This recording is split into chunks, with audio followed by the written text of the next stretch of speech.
I'm a believer in data, in making management decisions and making better hiring decisions. At the end of the day, the data is there in service of a story. You have to make sure that you're telling a story that is coherent and that is compelling. The Industrial Growth Institute podcast connects you with the big thinkers, makers, and subject matter experts across all aspects of an integrated B2B industrial revenue growth function.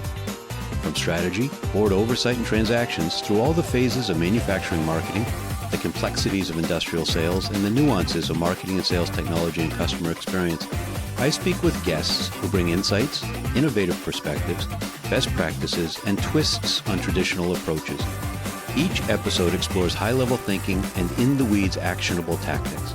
If you enjoyed these discussions, then please help me out by liking and sharing the podcast, and especially by leaving a comment and giving a review. So with no further ado, let's jump into this episode. I'm Ed Marsh, host of the Industrial Growth Institute podcast. In almost every one of my conversations on the podcast, we stumble across or we end up talking about the subject of data. And that's in conversations with experts in various areas of revenue growth, including disciplines that haven't traditionally been data-driven. I mean, you've heard the expression, I know half my marketing dollars are wasted, I just don't know which half. So one of the big goals of the Industrial Growth Institute is to change the mindset that somehow we can approach manufacturing and operations with discipline and rigor and data, but somehow marketing and sales is different. So with that background, I'm super excited today to have somebody who I consider a real data expert joining me. Ben Tagoe is the CEO of Objective Management Group, the leading provider of sales team analyses, salesperson evaluations, and sales candidate assessments. And certainly that is super interesting in and of itself, and we're going to dive into that. But what's also interesting is how he ended up here. He's not a crusty, long-time sales trainer. He's a Princeton grad who then got his Harvard MBA with high distinction after a brief gig in interest rate sales at Goldman Sachs. After Harvard Business School, he was a product manager for a firm that used data modeling to improve the efficiency of small business lending. Then a VP of Community Lending at JP Morgan Chase, followed by time as an SVP of Strategic Planning at Vantage Score Solutions, a firm that uses data science to improve credit scoring. So there's a very strong data theme here. He's also on the board of Let's Get Ready, a nonprofit that helps students from historically underrepresented backgrounds have the support they need to attain a college education. So I've got a feeling this conversation is going to take us in many different directions, and I can't wait to jump in. But with that, welcome, Ben. Thank you so much for being here. Thanks. Thanks so much for having me. I'm excited for this. Absolutely. All right. I've got an advantage over the listeners. I've heard you speak in the past about your mom, who's a teacher, and I've heard a very kind of genuine, heartfelt set of comments from you that indicate a feeling of social responsibility. So tell us, as a Princeton and HBS grad who could be operating in the rarefied air of investment banking, you've chosen a different path. Take me through your background and give us some context of your background to help understand the rest of the conversation. Yeah, of course. I'm happy to, and I'll try to be as concise as I can about it. So but don't skip any important details. We'll be patient. Like you kindly mentioned, I graduated from Princeton, and my timing, I was very lucky to go there, but my timing could have been better because I graduated right in the middle of the financial crisis. And you probably don't know this, Ed, but I went to work on Wall Street. I was actually originally meant to go work at a little investment bank that you might have heard of called Lehman Brothers. Unfortunately, by the time I got my diploma, that employment offer had gone up in smoke in the bankruptcy. But I was lucky enough to end up at Goldman on the sales and trading floor, selling, as you mentioned, interest rate products and government bonds. It's really the closest thing to a sales job that I've ever had, at least until I later on in my career when I found Objective Management Group. And I say to this day that job on the trading floor is probably the most fun job that I've ever had. It's an incredibly high-paced job. The stakes are high. The stakes are very high in terms of the amount of money that you're moving and that you're putting at risk. And every minute, every aspect of that job is sort of like you're doing like a math pop quiz, right? What's the price of this going to be? How much is it going to move? How do we price it? How do we position it? So it really, for someone whose brain is kind of activated that way, it was very fun. It was very engaging. I struggled a little bit though, because I felt that, and I still have a lot of friends who do this job, and I think it's a very important job. For me, I struggled personally because it didn't pass what I call the Thanksgiving test. Meaning, when I would go home at Thanksgiving and my mother or my grandmother, or my uncles would say, you're working so hard. We barely ever see you. Every time we call you, you're at work. What do you do all day? And I would say, well, I trade Canadian inflation derivatives, right? And I could just see their eyes just glaze over. They're like, okay, next, like, pass me some more turkey. It's just there's sort of this lack of tangibility, lack of relevance to the work, right. And it's very important work. But for me personally, like, having that relevance was really, really important. So I moved on from there. I, as you mentioned, was lucky enough to get accepted to Harvard for business school. And while I was there, I ended up doing a lot of research with some of my professors and some of my classmates on how technology was or is changing financial services, and how I'd seen a little bit of this at Goldman, how are banks and other financial services firms bringing software into what they do to make their workers more efficient, and also bringing data in to allow them to make better decisions, kind of minimize risk. And that just really captured my imagination, right? Because in my previous job, I had kind of been the machine, right? I was the one who was doing the risk analysis and the one who was doing the pricing and everything. And then, and this wasn't that long ago. I mean, this was 12, 13 years ago. It's like, wow, this is the first time that we are actually going to automate this human decision-making and really minimize the amount of kind of error or minimize the amount of risk that's involved in it. And I wanted to be a part of that, right, in whatever way I could. So I ended up at this company that had just IPO'd. You mentioned it. It's called On Deck Capital. And they were using data. They built these data models to make loans to small businesses almost instantly. We had a credit score that would allow us to very accurately decision the risk of a very different types of small businesses, dentists, laundromats, hardware stores, florists. It didn't matter. We could decision them to a pretty high degree of accuracy. And then that allowed us to provide pretty close to instant funding for like mid six-figure amounts. Like, we could send someone $500,000 in like 2 days, right, with an instant decision. So that really opened my eyes up to the power of what can you do when you start to just gobble up as much data as you can and use it to train your model. And I think I kind of got a little hooked on the data piece. I said, okay, we've got data, we're doing great stuff, but we found actually, or at least I felt, that we were a little bit limited because we only had a limited set of data, right? We were a medium-sized company, but we were still pretty small, and we were only working in the small business space. And for me, the question I started to ask was, what does this look like when you have a view on data over a pretty large slice of the economy, not just small businesses, but mid-market, enterprise? What happens when you have data on the intermediaries? What happens when you have data on the consumers? And can you like put all of that together in, a very holistic picture? So I kind of started asking myself, okay, who's got this data? Who's got this data? And it's like, well, there are 3-4 banks in the United States that basically have, I forgot the exact number, but let's say 40% market share and a view onto what essentially every single household in the US is doing with their financial information. Wow. And on the other side, what every single firm is doing with that data, with those transactions.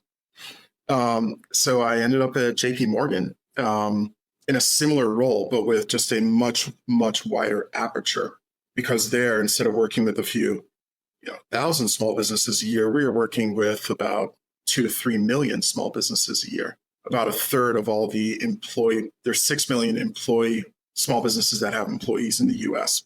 We worked with about a third of them.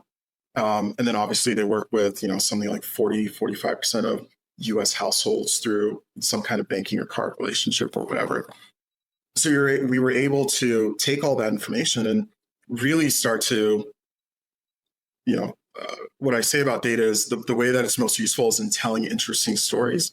And we were able to start telling some really interesting stories around, hey, we are seeing households spending a lot less or spending a lot more. And it's starting to have an impact on this sector of the economy. Or we're seeing extension of credit in this geography, and it's starting to have an impact on business growth or business formation in this part of, the country. So that wide aperture was just really, really, really cool. We were able to do some fun stuff with that.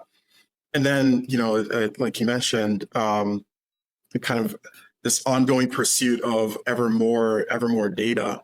I wanted to just kind of burnish my chops when it came to how do you actually build the models, the understanding the statistical and analytical side a little bit better.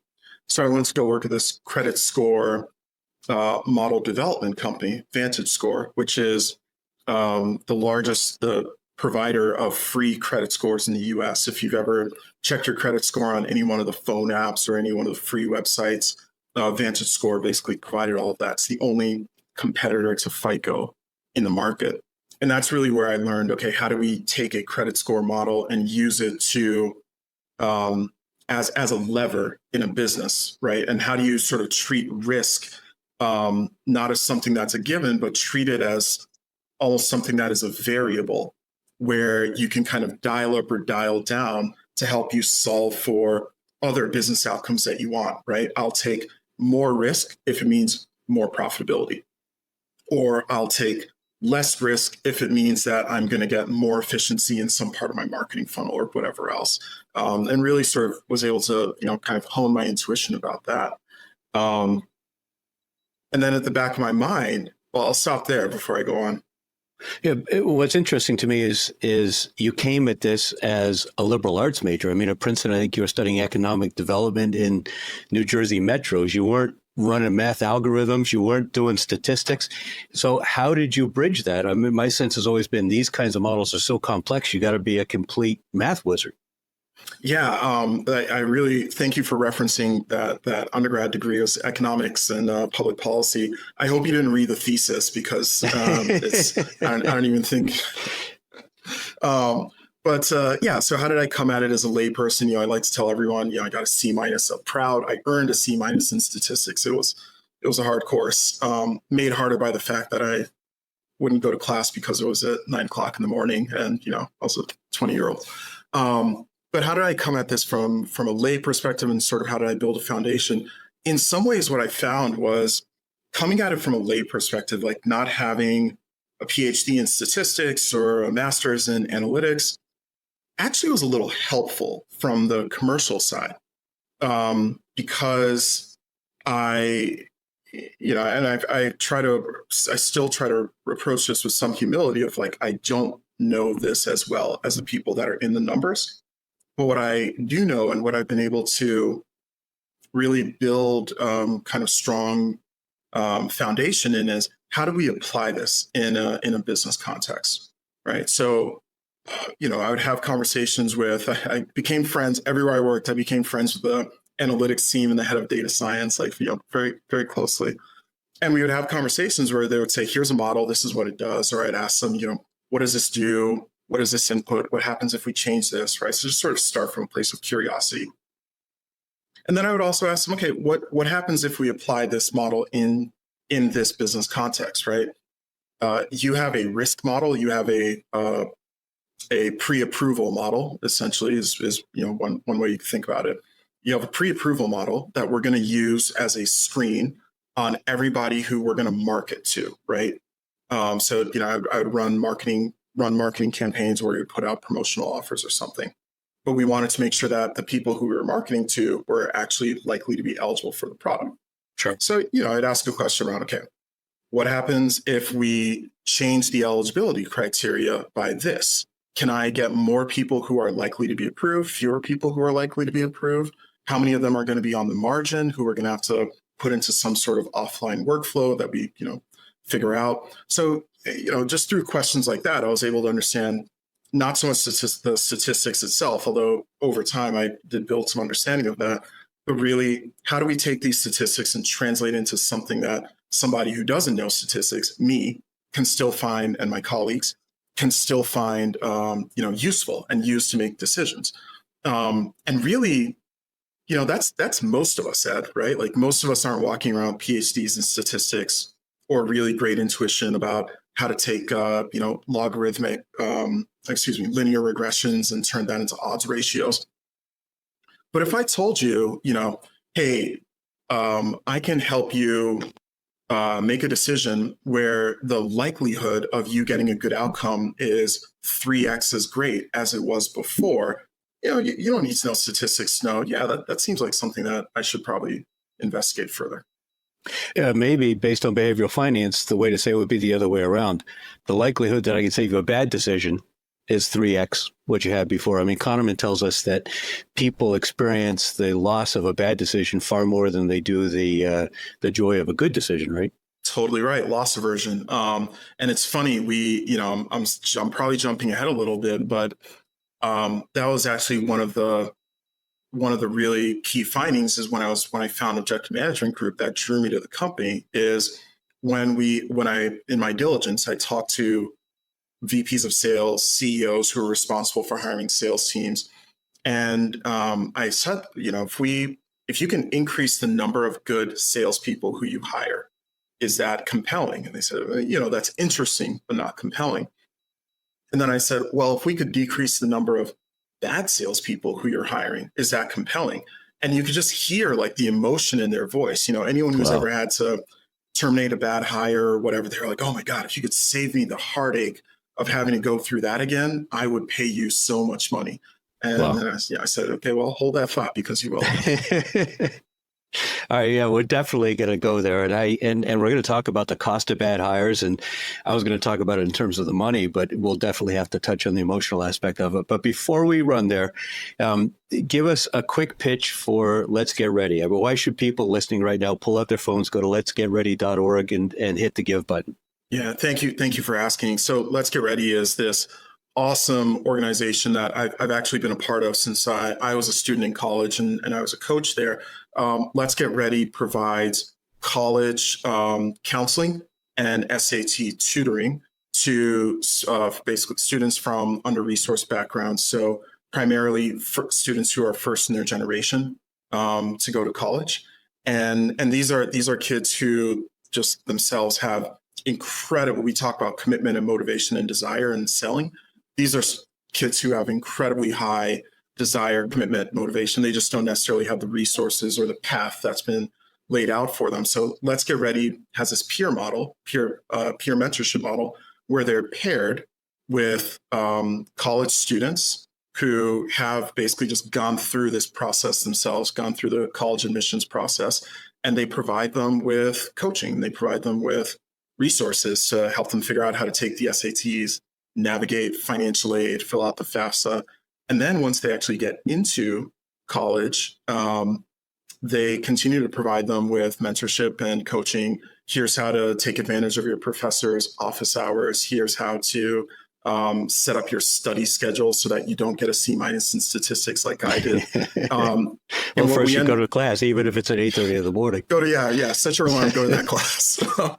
and what we end up seeing is that the enrollment rates for Let's Get Ready students are far higher than comparable enrollment rates, so like 4 times as high.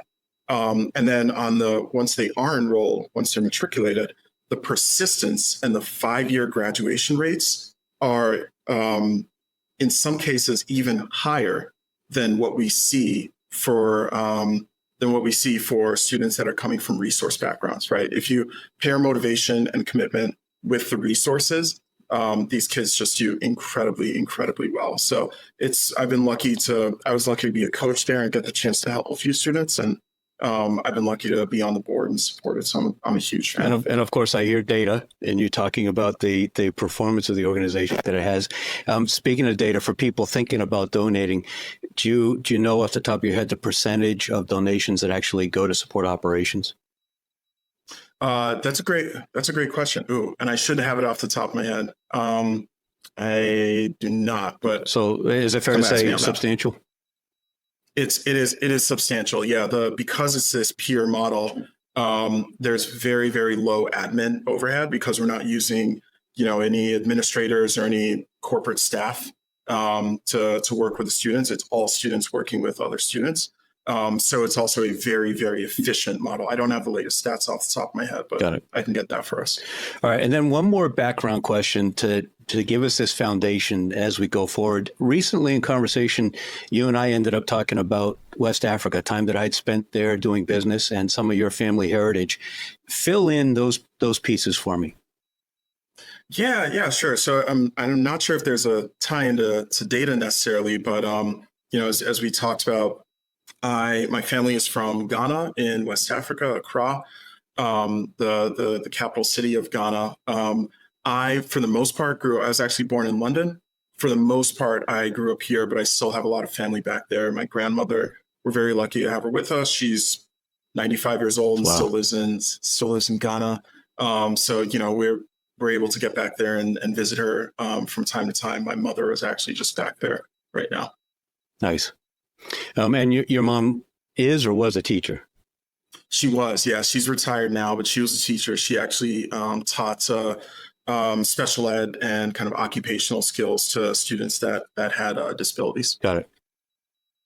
All right. So you had this succession of jobs. You were going deeper into data. You were understanding how to use data to make decisions, make better decisions, make decisions that perhaps would not just be in the best interest of the company making them, but honestly in the best interest of the people who you were making the decisions for. So in other words, a company wasn't going to get overextended and take a loan that wasn't prudent for them because you understood perhaps better than they did the financial situation. So you were building this background, and then during COVID, you took the plunge. You raised a single company fund.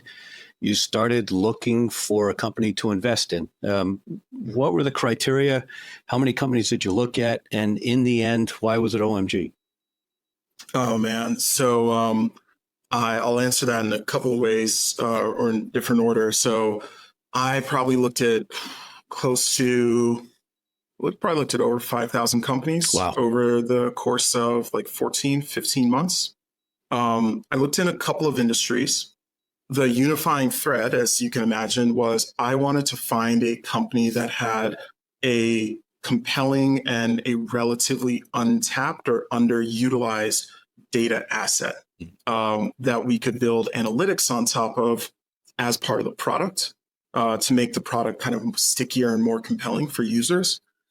And also from a marketing perspective, it would allow us to deliver unique insights and have something to say into the market that nobody else was able to talk about. Okay.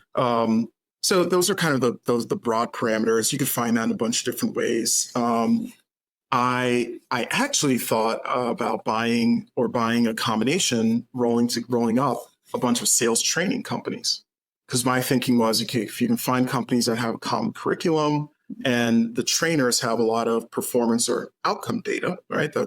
Which is in the model development world is kind of like gold to have outcome or performance data.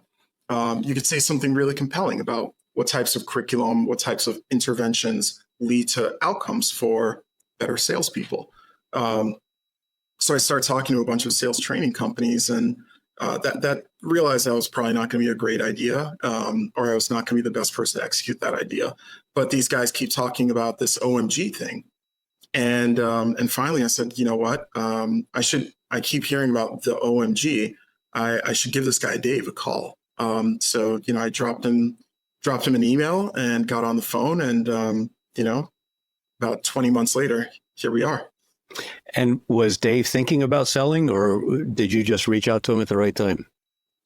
I think I found him at the right time. I'm sure that the thought had crossed his mind. This wasn't, the first. It wasn't the first time he thought about, kind of what comes next. Sure. But I think I just managed to catch him at a really good time. Got it.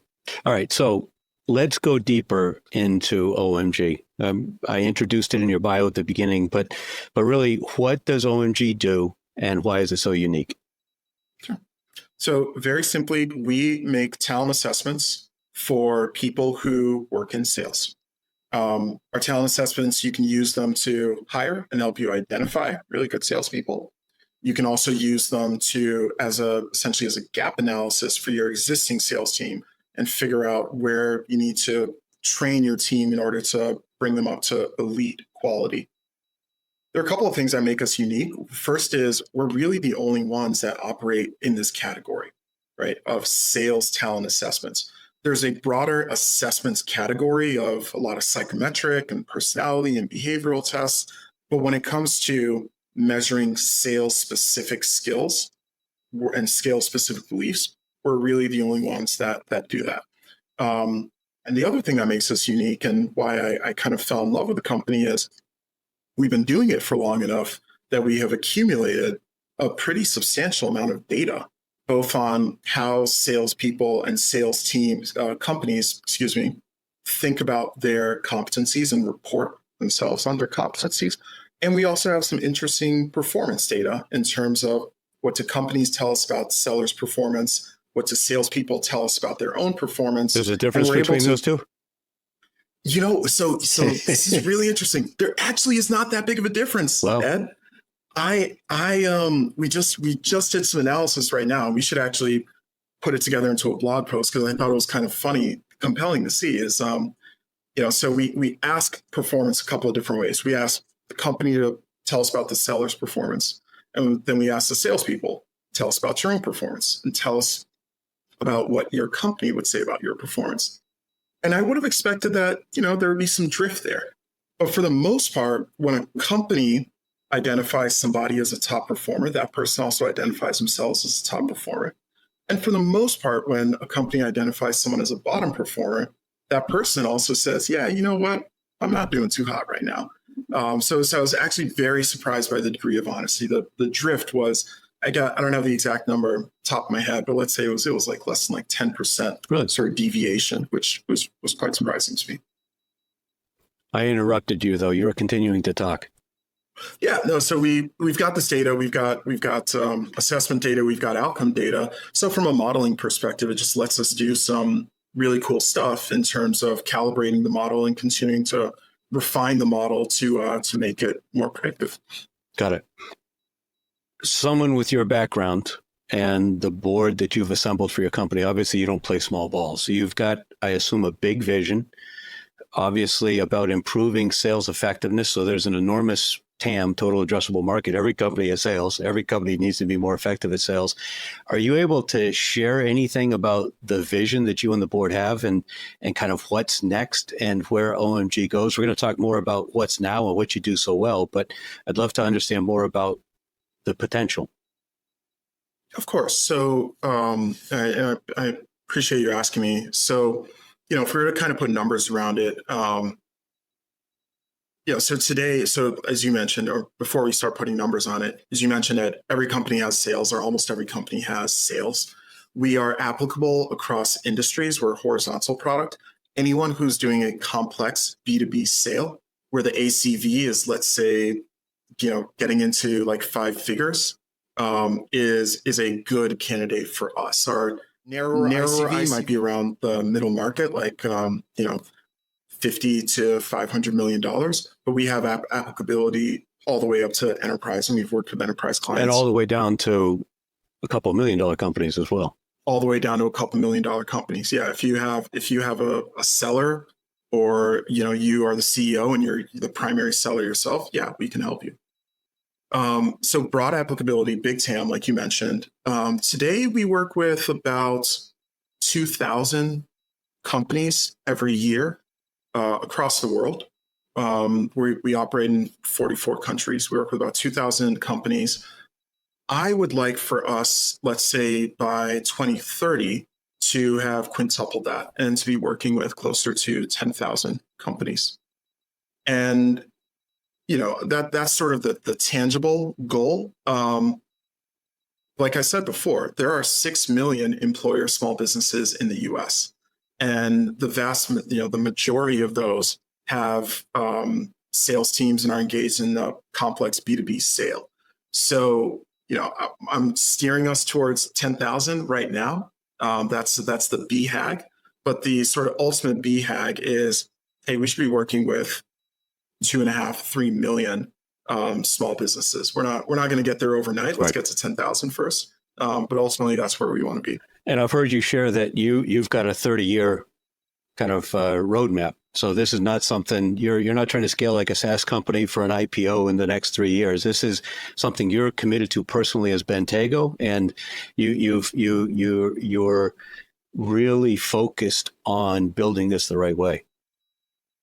Yeah, that's right. And you know, I mean, huge credit to Dave and the previous owners, because I think they gave the company a really, really solid foundation to be able to scale. So you know, we're lucky that we're in a position where we can continue to scale and grow without having to think about, do we take on outside capital? Right. Do we need to IPO or whatever else? And you know, I say it kind of jokingly, but I'm also serious. Is look, I got the job I want, so the last thing I want to do is put myself out of work. So, and I think I got 30 more years. We'll see. All right, so let's dig more specifically into the tools. You mentioned psychometric testing. There's lots of different assessment tools out there. Some are very scientific. Some are smoke and mirrors. Some are intended for something completely different. They slap a sales label on it. There's personality, there's behavioral, there's IQ tests. How specifically does OMG compare to each of those, or kind of categorically, you know, as a set of tools compared to other options? Yeah. So how does OMG compare to the other folks in the psychometric space? So the analogy I use is psychometric testing it's like your toolbox at home. You open up your toolbox and you got a hammer, you got a saw, you got a level, you got a flathead, you got a Phillips screwdriver, wrench, you got a bunch of stuff in there, right? All of them can be useful to you, but you've got to make sure that you're pulling out the right tool for the right job. Right. If I'm trying to put some joints together and I take my circular saw to do that, it's not going to work out too well for me, right? I'm just going to look silly. And that's what we're trying to help educate the market about. So if I think about the broad categories of psychometric tests, there are personality tests, which are what most folks are most familiar with, which is basically, how does this person's personality or you know, kind of inherent disposition, personality type or inherent disposition, impact their interpersonal relationships, a personal level, and also we bring it into a professional context and a work level. Right. How am I going to relate to my colleagues, knowing that I have higher or lower levels of conscientiousness, I'm more or less direct, et cetera? That's a great tool. That's really important to know in understanding, how is this person going to work with or play with somebody else? That's not a great tool in understanding, can this person pick up the phone and make 500 outbound calls a day and get the door slammed in their face, or get the phone slammed on them and keep going? It's not really a great tool to understand, can this person sell on value and position a product's value, as opposed to you know, just immediately having a negotiation around price and usually end up giving the farm away. So what we find is, when you use a personality tool to help you evaluate, does this person have specific sales skills and will they be successful in a selling role, you don't get very good outcomes. Like you don't get any outcomes that you can draw any kind of trend line on, which is not surprising because you're using a circular saw to try to put some joints together. Every time you say that, I'm thinking you've seen some of my finished carpentry. I haven't. If it's up for sale, man, I'll come out there and take a look. But so our assessment is in the category of what's called a skills assessment, right? Skills assessments, kind of as you would expect, are assessments that measure a specific skill, a specific on-the-job skill. So you can have skills assessments for things like, is someone a good accountant? Is someone good at computer programming? And sometimes you even see these in like formal licensure, right? Like if you want to show that you are a good accountant, you have the CPA designation, which means that you've taken certain accounting skills tests, right, and passed them to a certain degree. So we kind of operate in a similar vein. Ours is a sales skills assessment.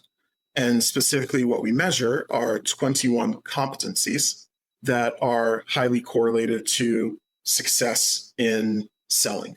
And I'm sure we'll go into that a little bit more, so I'll stop there. Okay. All right. So selling is what's the right way to say it? There's an epidemic in sales underperformance. I think no matter what data you look at or who you talk to, there's something like 40% of reps are consistently missing quota. 40% of deals are ending in no decision. Turnover is high and expensive. Buyers have changed and sales has gotten harder as a result. But at the same time, companies seem to invest much less in training than they used to. Did you see that during your due diligence when you were thinking about a roll-up of sales trainers? Are you seeing that through OMG? Do you have any explanation for why that might be? Yeah, so I saw some of that. Or rather, what I saw was that investment per capita investment in sales training was not keeping pace with trends in sales hiring. So basically, companies are growing their sales force and they are spending less on training them. Okay. Why is that the case? I think there might be a few reasons for it. I think one is, unfortunately, the training industry does not always have the best track record in terms of effective outcomes.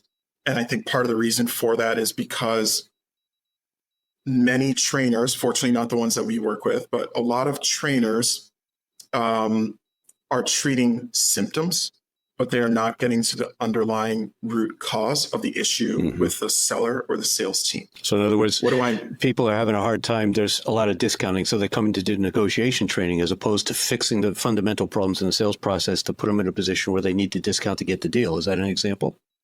Exactly right. You just train someone who's maybe they're a little bit more of an efficient discounter, but they're still discounting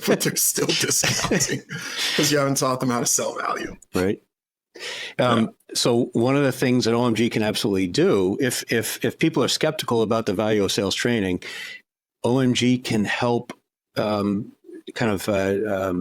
the degree of progress with a baseline analysis and then an analysis after some interval, 6 or 12 months, to actually measure the improvement, right?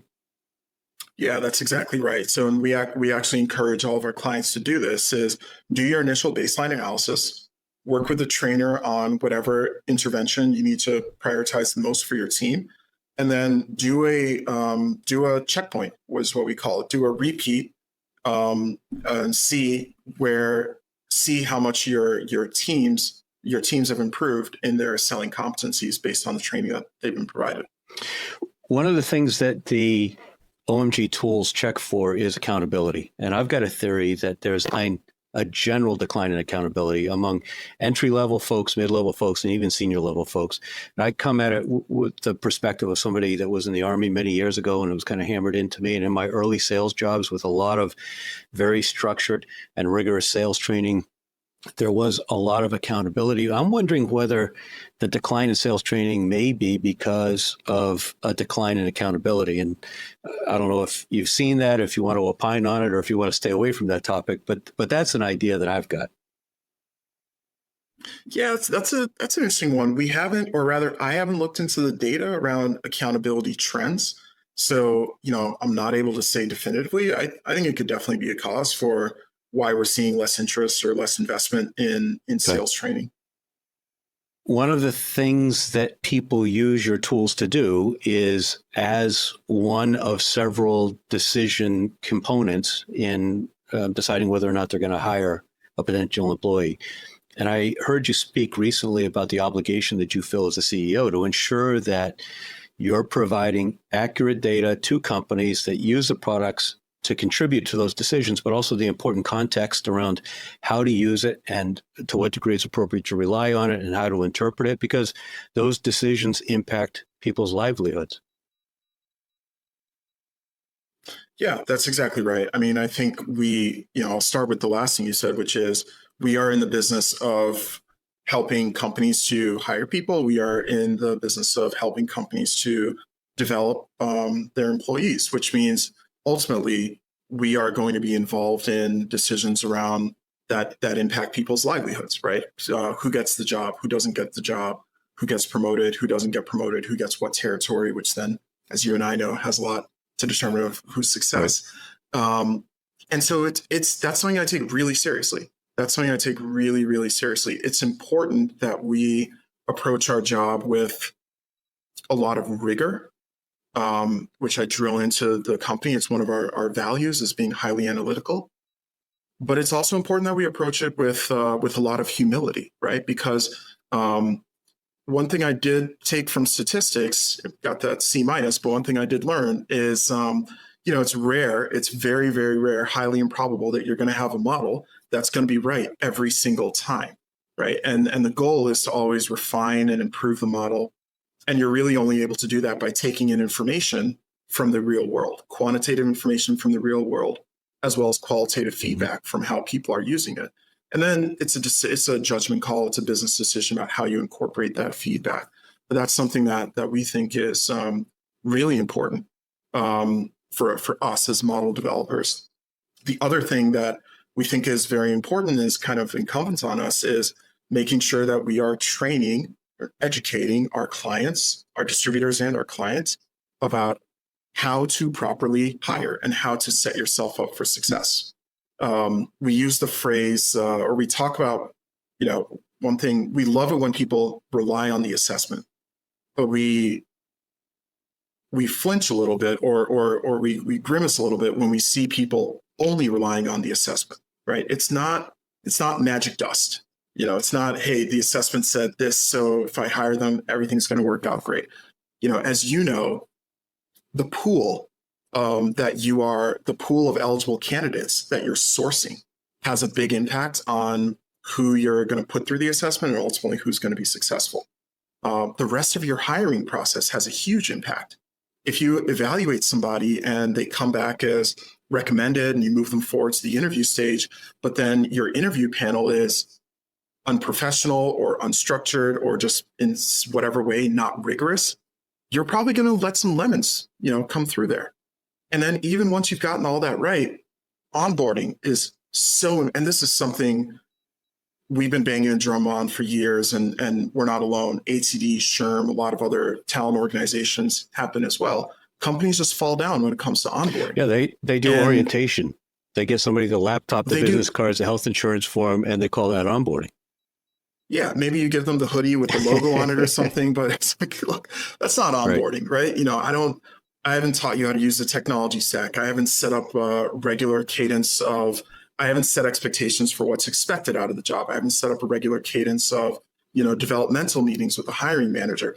I haven't provided onboarding training and management training to the hiring manager so that they know how to have an effective one-on-one. And the list kind of goes on and on. Onboarding should last for at least 90 days. And like you said, in most places, it ends as soon as they give you the laptop and the coffee mug and the hoodie.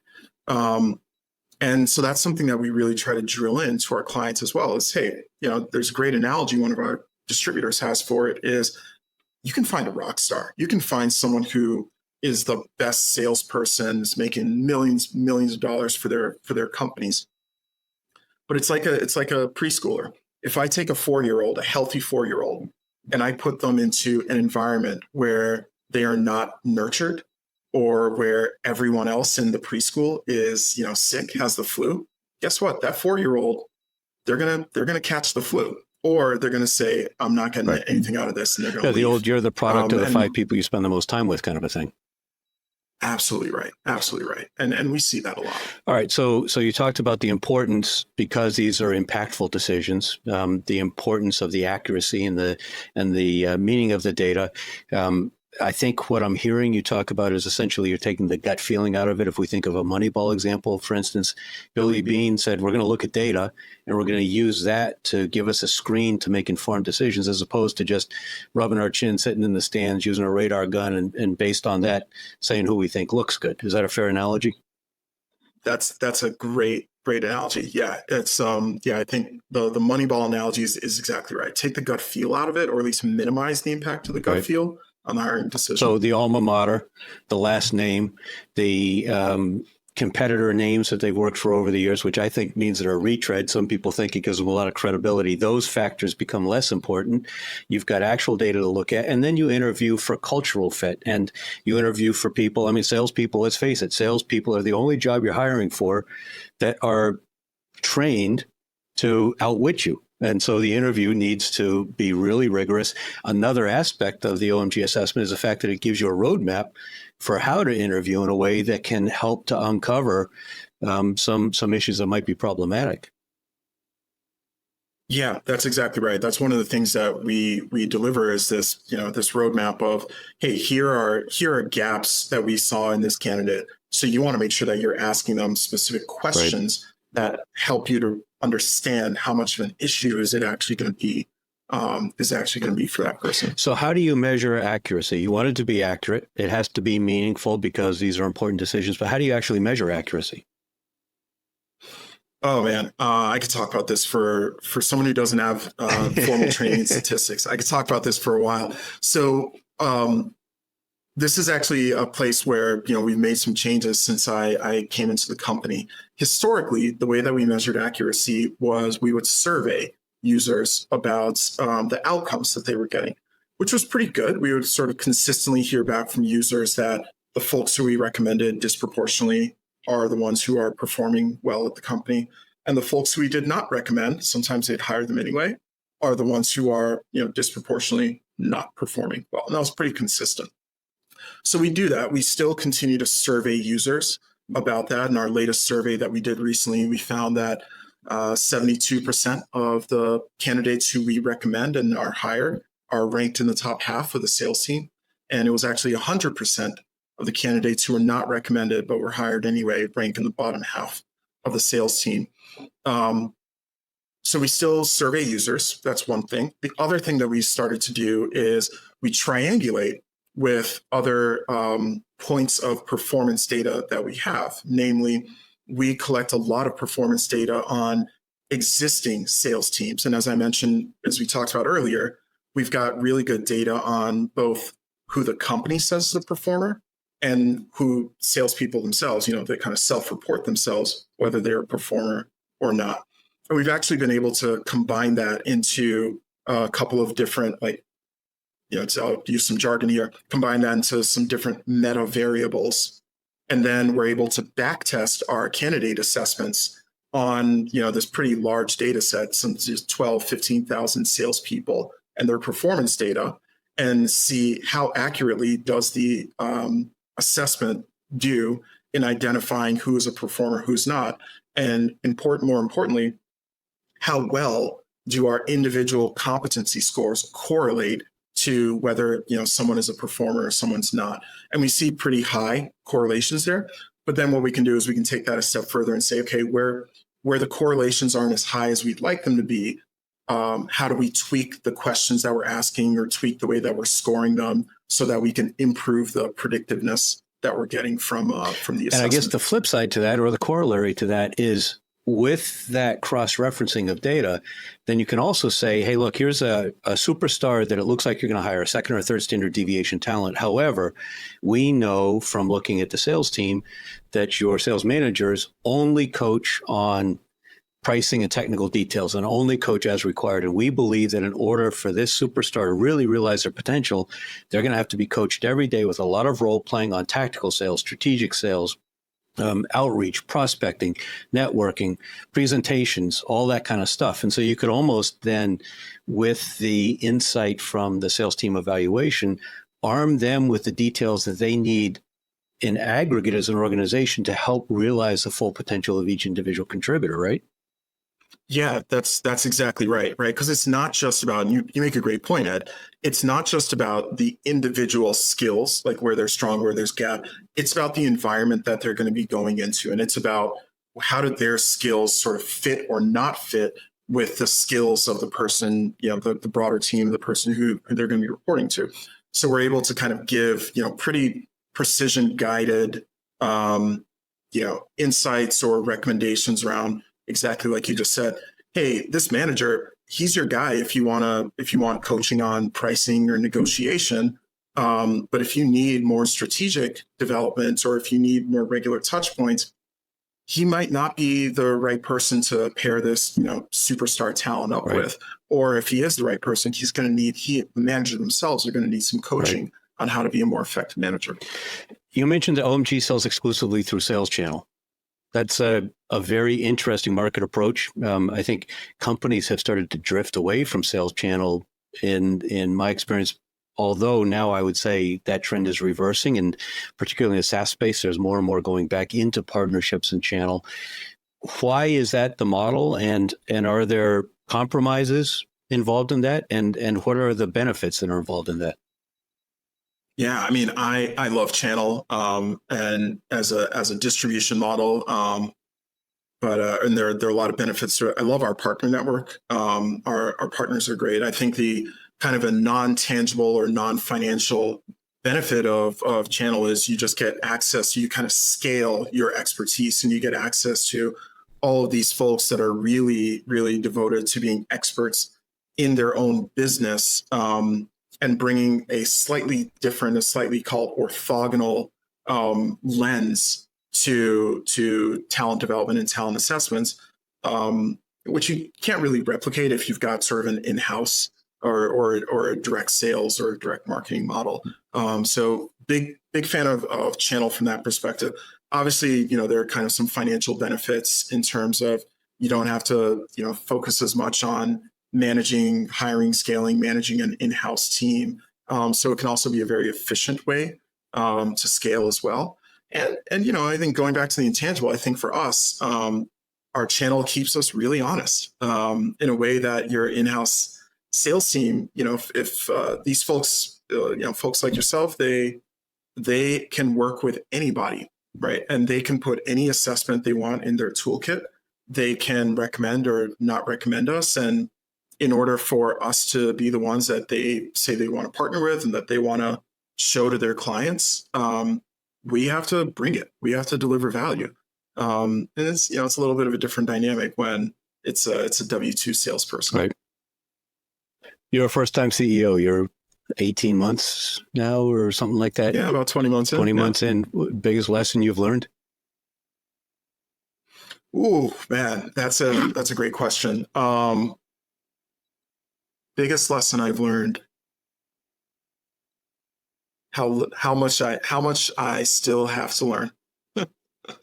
I think how much I still have to learn, and there's I'm gonna botch this phrase. So if you've heard it, Ed, tell me, and you can help me out with it. It's essentially we overestimate how much we can get done in a year, but we underestimate how much we can get done in 5 years. I think Bill Gates said that about the degree of technology change.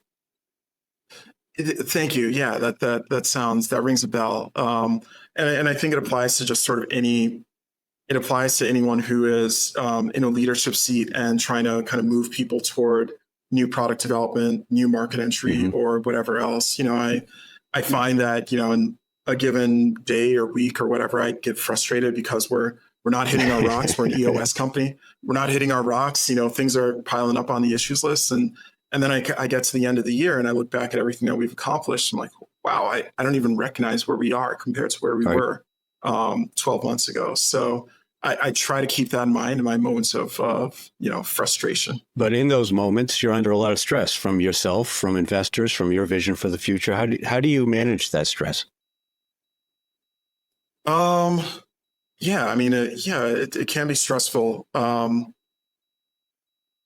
Just trying to maintain balance helps, right? I mean, this is a really important part of my life, but I'm lucky that it's not the kind of only focus in my life, and I try not to make it the most important part of my life. And I think I'm successful, most days and most weeks. I've got my own family. I was married not too long ago, so I have my own family, and that ends up taking up a lot of time. Obviously, trying to spend time, nurture my relationships with my family and my friends. That's something I try to be very intentional about giving time to. I'm sure you've heard the juggling ball analogy of, the work is the rubber ball if you drop it, but your personal relationships are the glass ball. Actually, I've never heard that before.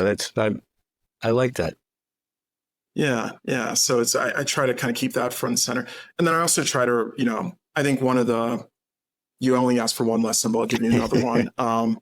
You know, something I'm kind of learning or becoming more sensitive to in the leadership position is the people who you work with, not just the people who work for me, but just people who I work with, kind of become like pretty highly attuned to my own energy level and like my mood.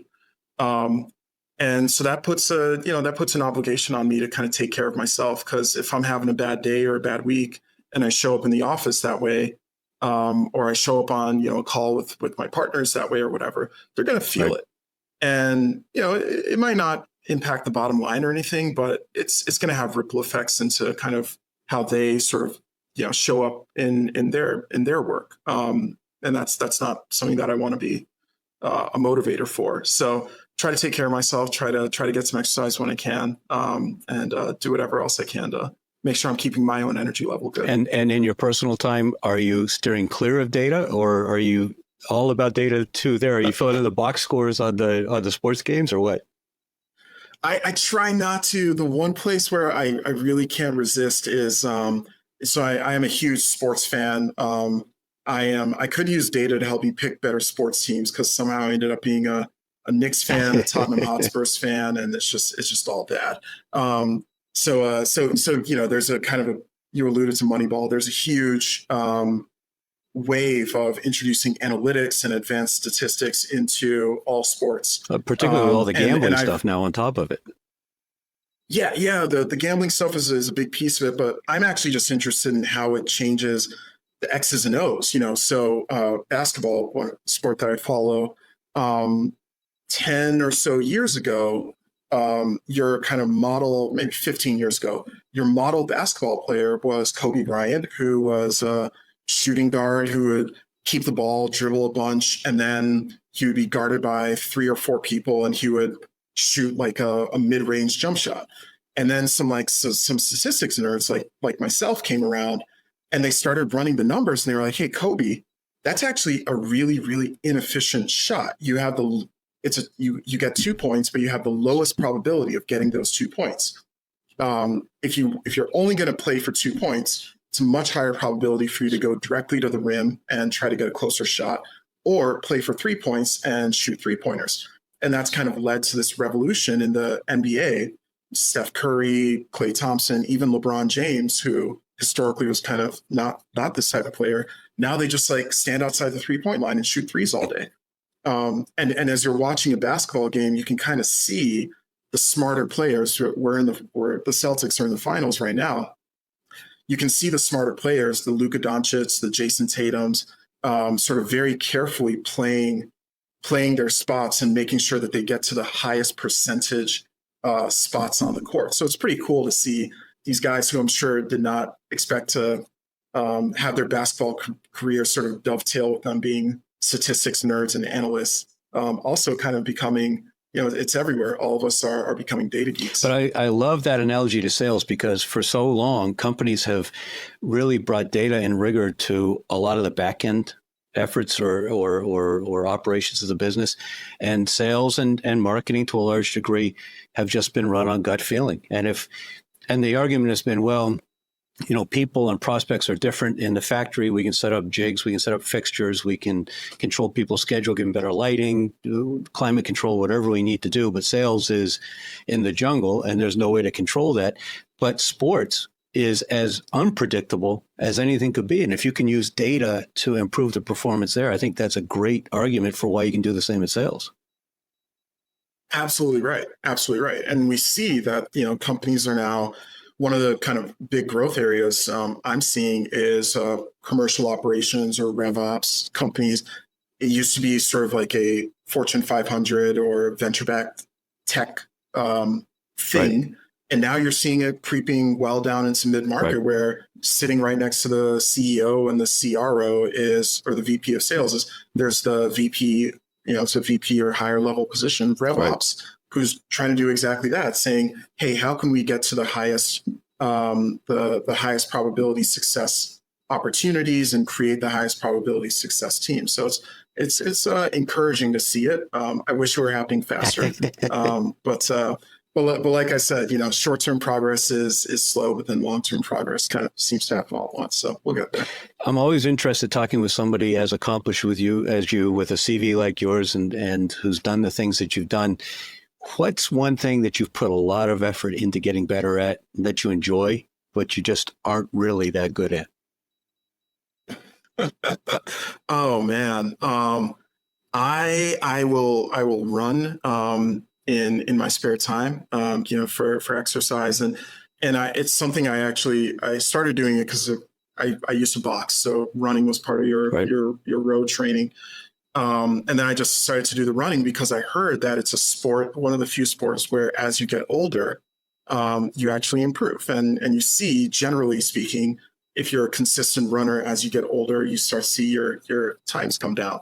That has not been the case for me, Ed. I am running and I'm running and I'm running, and the 5Ks just get longer and the 10Ks just get longer. So I'm not, if anyone out there has some tips for me on how to bring my times down, I'm all for it because it's not working. I'd say just switch to a bicycle. Yeah, maybe. Biking for me, my running days are long over. I used to run a lot when I was in the Army. But for me, getting on a bicycle, and I don't ride on the road anymore after I got hit a couple of years ago, but I've got a trainer in the garage and I can listen to podcasts. I use Zwift, so it's gamified cycling with integrated resistance. And so it's very similar to a ride on the road, although around where I am, well, where you are up in New England, is relatively flat. And so I actually get a lot more elevation using Zwift than I did just riding on the road. But that's my solution. And I see my performance way up and way down. I mean, there's times that I can be, I think this morning I was 30% off some of my personal bests on some of the segments during my ride today. And I just felt like crap. But other days it just clicks. Good. Well, I might come to you for some recommendations then, because I could use that. One more kind of personal question. The workflows are always interesting to me. How people optimize for their efficiency. How do you what's your major planning unit? Is it a day? Is it a week? Do you work at home, or do you only work in the office? Do you start early? Do you work late? How have you found you can optimize for your effectiveness? Yeah, it's something I'm still learning. So if you got tips, send them my way. I would encourage other folks, please send me tips. I'm always looking to learn. Again, I kind of try to solve for when do I have the most energy, and energy to do particular tasks is what I've learned about myself. So I wouldn't say I'm a super early riser, but I'm up, around like 6 or so. And for me, it's part of kind of my routine of taking care of myself. Getting into the gym in the morning is a big thing. So making sure I get into the gym. If it's a run day, making sure I get out for my run. And then when I from there, pretty much jump right into work. And what I've started to do is actually, I just block my calendar in the morning, because there's a period of time, usually from right when I've had my first coffee until maybe 2.5, 3 hours, where I'm really, really good at desk work. So anything where I need to do deep thinking or writing strategic work, or if I got to email some key clients or whatever, that's when I want to get that work done. And then I find that I actually have a lot more energy for external work, whether that's talking to clients or my board or investors or whoever else, or the team, the staff. I try to reserve that for the afternoon, because that's when I find I have the most energy for that. And then I also find that for some reason I'm a little bit of like a night owl, or I get a little bit of a burst like into the evenings. So usually I'll try to make sure I carve out some time to spend with the family, when it's a reasonable time around dinner or whatever else.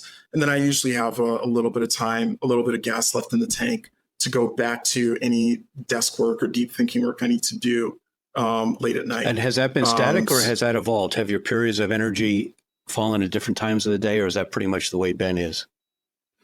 No, it's changed. It's changed over time. When I started my career and I was in sales and trading, I'd have to be up and at my desk by around like 5:30. Mm-hmm. So that kind of totally shifted where my energy was. Yeah, it's changed over time. So I just sort of try to be responsive to that. For a long time in hiring salespeople, we've emphasized the importance of tenure, that short tenures were likely indicative of what would be a short tenure with the company they go to work for. And I'm willing to give people a mulligan for some of the COVID stuff. I think there was a lot of changes during COVID that weren't necessarily because of a habit. But one of the things that I wonder about is whether with rising generations, I mean, I look at your professional experience. There was a lot of jobs you had a couple of years. And I wonder if we need to think about changing our focus on longevity and sales roles. Do you have a sense about that? Yeah, I think that I'm inclined to agree with you and go where you are, right? If you look at the data, so first of all, there's a demographic shift, right? The baby boomer generation is no longer the largest proportion of the workforce, and it's now millennials and will soon be Gen Z entering the workforce. That'll make up most of the workforce. Don't forget us Gen Xers. And then, of course, the Gen Xers are still there, right? But everyone forgets Gen X. We just kind of we fade into the background. I don't know what happened there, but Gen X was. I mean, you guys invented the internet, so that's you guys. That's a big one. But for whatever reason, Gen X was like just not quite as big from a demographic standpoint as the previous ones. But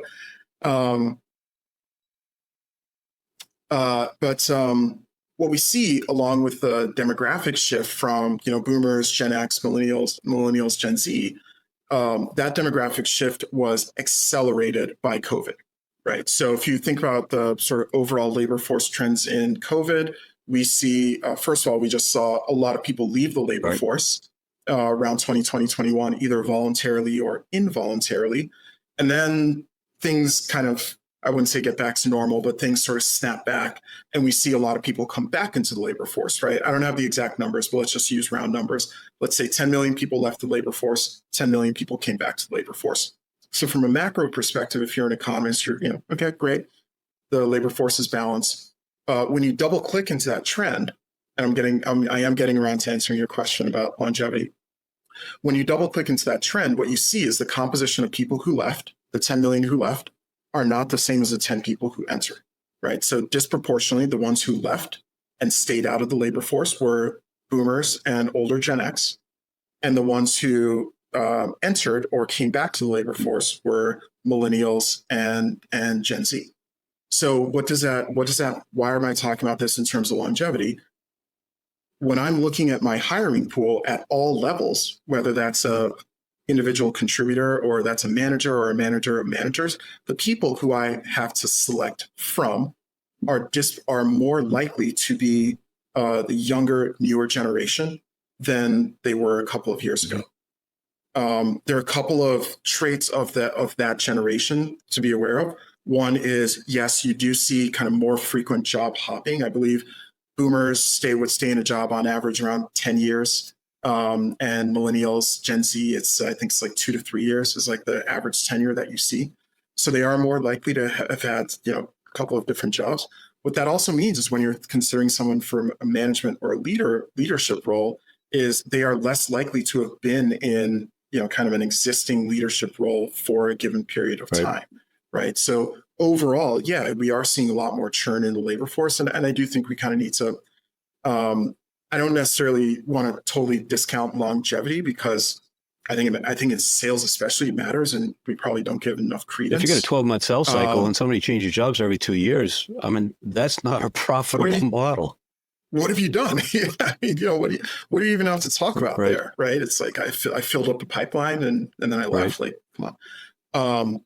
But yeah, at the same time, the reality is we are, at least just from a demographic perspective, it seems like we're entering an era where we're going to have, kind of higher churn, and we probably need to calibrate both our expectations around hiring, but also calibrate sort of how we onboard and develop people to make sure that we take account for that, which goes back to the onboarding discussion. But all the more important, of course, to have data so that you know that the ramp up time is going to be fast, so that if the typical tenure becomes 2 to 3 years, that you're not waiting 18 months or 24 months to realize if it's working, but after 3 or 4 months if it's working, you're managing well, you're coaching well, and you've got a good sense first of all, because of the data, you're hiring better, but you also understand because you're tracking metrics, you're making decisions quickly. A lot of people say hire slowly, fire quickly, and that sounds harsh, but I heard Slootman talking about it in a discussion the other day. And that, I think, if you look at high performing leaders, they make those kinds of decisions quickly, make them well, make them informed, but they make them quickly.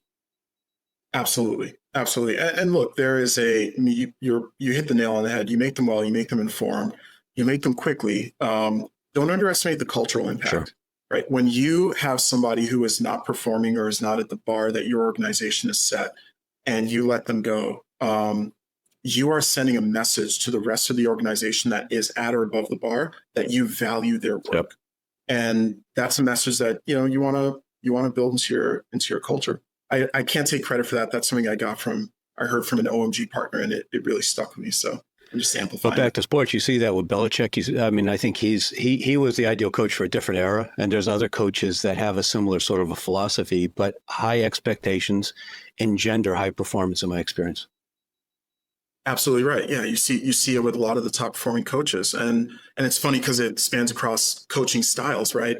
Belichick in football, Pep Guardiola in the other football, soccer at Manchester City. Phil Jackson, kind of had a reputation as being this sort of, groovy, hippie, touchy-feely type of coach, but he would set incredibly high expectations. And if you didn't meet them, guess what? Right. You weren't even on the team anymore. Right. You mentioned the horizontality, if that's a word, of your product. Obviously, different companies have very different market situations. There could be one call or fairly simple B2B transactions. There's very complex multi-million, multi-year sales cycles with large buying teams and enterprise sales. There's different market attributes. Just talk quickly about how you account for that in the tools. Yeah. So what we do is we ask, there are a couple of ways we account for it, but the kind of most obvious one is we just ask the client to calibrate their selling role or their selling profile based on their selling environment. So exactly like you just mentioned, if you are doing a complex, multi-month, multi-year enterprise sale, we'll ask you to indicate that in the assessment. And then when we're evaluating candidates for you or when we're evaluating your existing sales team, we'll highlight where there's compatibility between a seller and the selling environment that you have and where there's also incompatibility. So the other way that you evaluate differently based on the kind of the reality of the market and the job. Yeah, exactly right. And then the other thing that we do is, there's a component of the assessment that measures your sales specific beliefs. And one of the things we'll also do is, we'll point out a little bit more qualitatively, but we'll also point out, hey, this person's beliefs mean that they are really going to struggle with a high velocity sales cycle, or they're really going to struggle with a deeply consultative sale. We sat in the same meeting recently and listened to somebody go through a really interesting example of what I would call kind of a serial Pareto analysis. If you look at the 80-20 rule, they kind of did 80-20 and then 80-20 on the next 80 and then 80-20 on the next 80. And statistically, what he had found was that I think the numbers were 36% of the team delivers 90% of the sales results almost across the board. So if you look at the sales component of your SG&A expenses, you realize that 64% of that only correlates to 10% of revenue. It starts to open one's eyes to the enormous opportunity cost and the enormous direct cost of underperforming sales teams. There's a similar kind of a thing in hiring. I often say that if you got a 12-month sales cycle, $100,000 base for a salesperson, and you realize you make a mistake, it's probably going to cost you $500,000 by the time you figure recruiters, onboarding, ramp up time, the empty territory, your management time, all that kind of stuff. I've seen some people say it's more than $1 million. But why do you think companies struggle to actually put their finger on or acknowledge to themselves, be honest about these enormous costs of sales hiring mistakes? I think there are two reasons. I think the first is they don't sit down and measure it. And part of that's not, it's not out of negligence. It's because in a lot of companies, especially once you kind of creep up into the, even the lower mid-market, the hiring decision becomes federated, right? So there's a VP of sales or some kind of sales leader who says, I need to make this hire. And then the responsibility for actually sourcing and finding that hire and maybe even onboarding and training is going to go into the head of HR, the head of recruiting. Who doesn't have skin in the game. Who doesn't have skin in the game. And then maybe the training and onboarding is going to go into sales enablement. Maybe it comes back to like the VP of sales. But for the most part, there's this disconnect, right? So the feedback loop kind of breaks down. So I think that's a piece of it. I think there's also, don't underestimate the human element of folks do not like to be confronted, especially kind of type A driven folks who are in executive seats. They don't like to be confronted by their mistakes. And I think, hiring misfires, we all have them. We all will have them. But no one likes to be confronted by them. So I think there's also just a little bit of, let's just sweep it under the rug and pretend it's not happening. Speaking of hiring, you recently hired, I think, the first partner sales manager for OMG. So you hired a salesperson to sell to salespeople and sales trainers sales-related products. It must have felt like being in a hall of mirrors. Was there anything? Did you have any epiphanies from going through that process of what your clients actually go through? In terms of hiring, sourcing candidates, of hiring a salesperson. Oh yeah, I mean, I think one of the kind of the big aha moment for us was, and it's almost obvious in retrospect, but the pool where you are going to source your candidates matters a lot. That is going to drive 80% of your success, 80% of your outcomes, and it's one that I see clients overlook a lot because we all go to sort of the same job boards, the same sources. I'm going to look at LinkedIn, Indeed, or whatever else my industry specific job board is. But that's where everybody is, right? So you're just getting like this sort of very generic pool that you're kind of scooping out of, and you're not really giving yourself like a high likelihood or high chance of success. And we found that, right? We went into those job boards and we posted, and it wasn't really working for us. We also posted in kind of a very generic ad, and Dave, God bless him, I went to him and I said, "Hey, Dave, this is not working." He said, "Let me see the job ad." And he takes a look at the job ad and he rewrites the job ad in a very kind of, Dave style. And immediately, hey, guess what? We're no longer kind of scooping out of the generic pool. We're over here in the section for people who want to sell to sales trainers and sales consultants, and specifically sell them sales products. And immediately the quality went up. So that was kind of very eye-opening at how effective that can be. We're having a session next week. It'll be published by the time this podcast drops, but we're speaking for private equity firms about how the sponsors and portfolio companies can use these tools to measure and improve what we're calling quality of sales. In other words, better due diligence, helping understand root causes of underperforming portfolio companies, et cetera. I'll drop a link to that session below this podcast in the notes, but what are other interesting applications that you're seeing or you're considering for the future that you think the tools may be underutilized?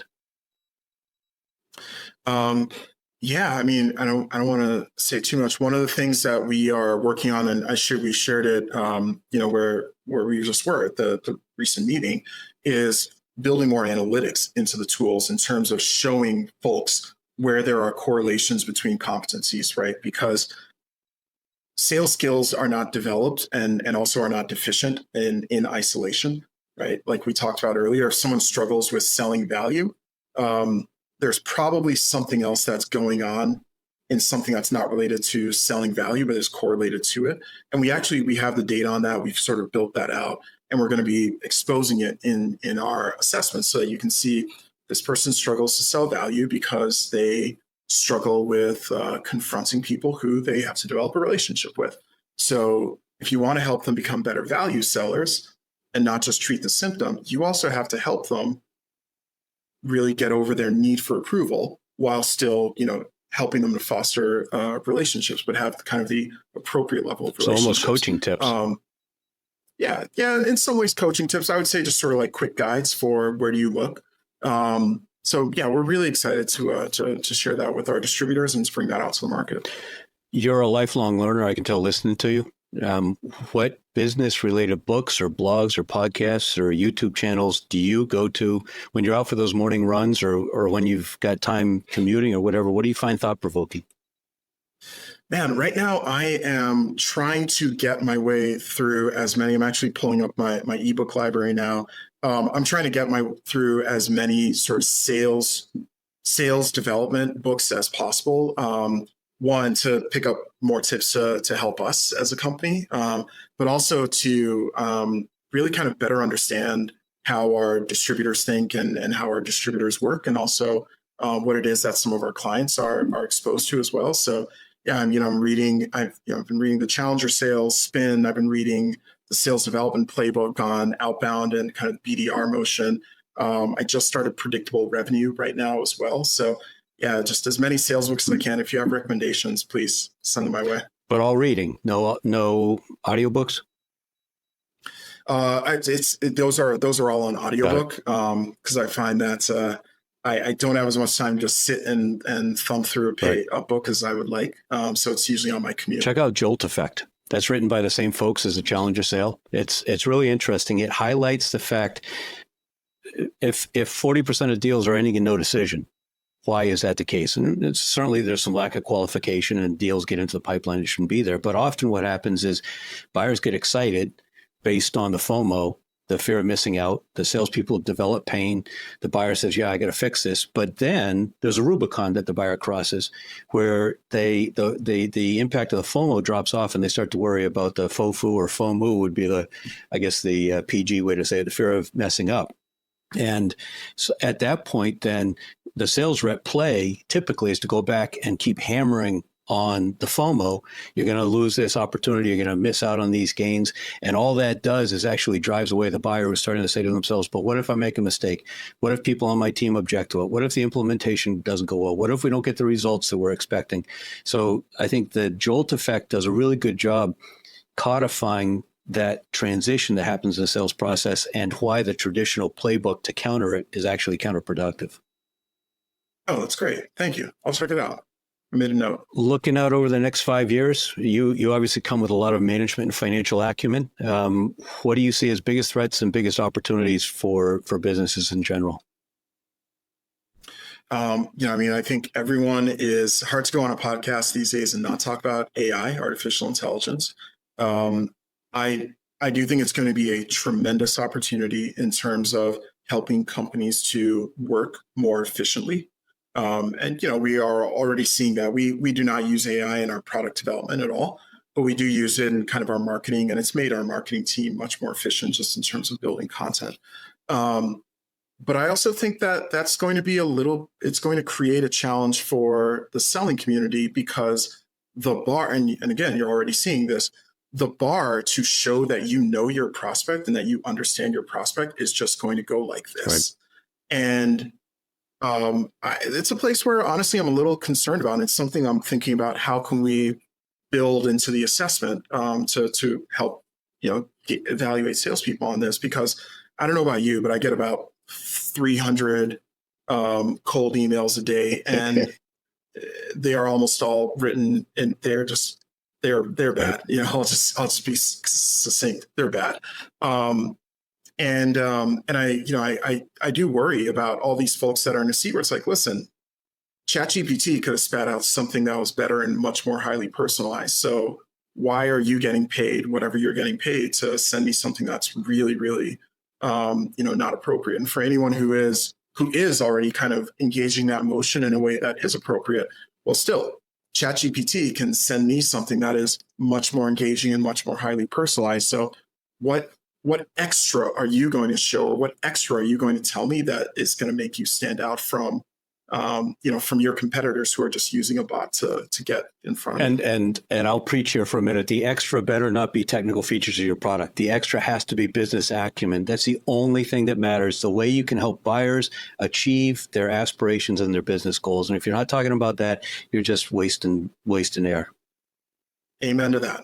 Amen to that. All right. So shameless plug. I am an OMG partner. It's an important part of my business, a part I'm intent on growing, and I'm excited about a lot of the changes that you're bringing to the company. So Anyone listening interested in Salesforce sales team evaluations, sales candidate assessments, I'd love to chat with you, but also feel free to reach out to Ben.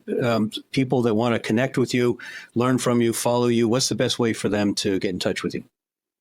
Yeah, you can find me on LinkedIn, Ben Tagoe, or just shoot me an email, ben@objectivemanagement.com. Cool. All right. So we've run a little bit over time. I appreciate your patience and the insights. Wrap it up for us. Take us home, 3 minutes on data, sales, testing tools, however you want to kind of put a bow around this conversation. Yeah, I mean, we've talked a lot about data, and anyone who's spent the time with us, I think knows that I'm a believer in data, in making management decisions and making better hiring decisions. But one of the things I kind of want to stress, and I talk about this with my team as well, and with our partners, is at the end of the day, you're telling the data is there in service of a story, right? And you have to make sure that you're telling a story that is coherent and that is compelling, both to your internal stakeholders, if you're one of our clients, or as a partner, if you're selling to a client, that you're using data to tell a compelling story, right? So I always say that the data is incredibly important in the decision making, whether that's a hiring decision or the development or the talent decision, but it's not sufficient. Right. What is really required is, how do we take that data and how do we package it into a story that resonates, and ultimately kind of moves people to make a better management decision, more than just sort of in a kind of dry and dispassionate way. Cool. Thank you. Thank you so much, Ben. I each time we chat, I get to know you better, and I enjoy it, and I look forward to a long and mutually beneficial business collaboration. Thanks for your time today. Thanks for sharing your insights, and thanks for joining me.